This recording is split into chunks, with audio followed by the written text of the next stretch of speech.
দীর্ঘ ১ মাসেরও বেশি সময় ধরে চলা ইরান, যুক্তরাষ্ট্র ও ইসরায়েলের মধ্যকার বিধ্বংসী যুদ্ধ যখন বিশ্ব অর্থনীতিকে খাদের কিনারায় নিয়ে ঠেকিয়েছে, ঠিক তখনই তেহরানের পক্ষ থেকে এলো এক অভাবনীয় এবং বিস্ময়কর প্রস্তাব।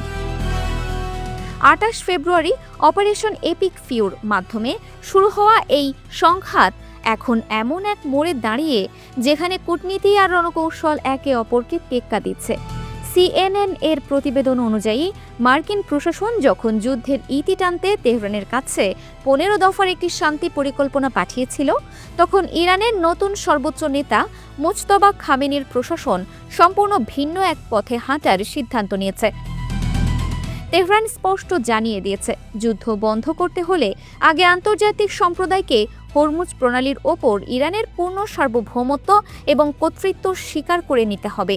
ইরানের এই দাবি ওয়াশিংটন এবং তার পশ্চিমা মিত্রদের জন্য কেবল অপ্রত্যাশিতই নয়, বরং রীতিমতো মাথায় বাজ পড়ার মতো এক ভূ রাজনৈতিক সংকট তৈরি করেছে। বিশ্ব বাণিজ্যের প্রধান ধমনী এই হরমুজ প্রণালী দিয়ে প্রতিদিন বিশ্বের মোট জ্বালানি তেলের ১/৫ পরিবাহিত হয়। ইরান এখন এই জলপথকে কেবল রণকৌশল নয়, বরং আয়ের এক স্থায়ী উৎস হিসেবে ব্যবহার করতে চায়। ইরানের পার্লামেন্টে ইতোমধ্যে একটি বিল আনা হয়েছে, যার মাধ্যমে হরমুজ প্রণালী ব্যবহারকারী প্রতিটি জাহাজকে মোটা অঙ্কের মাশুল বা টোল দিতে হবে।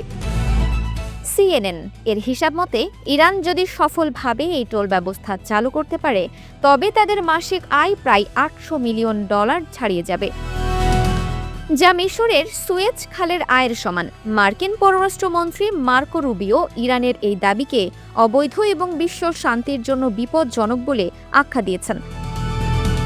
তবে শিপিং গোয়েন্দা সংস্থা লয়েডস লিস্ট দাবি করেছে, ইতোমধ্যে অন্তত ২০টি জাহাজ ইরানের তৈরি করা নতুন করিডোর ব্যবহার করেছে এবং নিরাপদ পারাপারের জন্য মোটা অঙ্কের মাশুলও প্রদান করেছে। Dinajpur TV multimedia desk.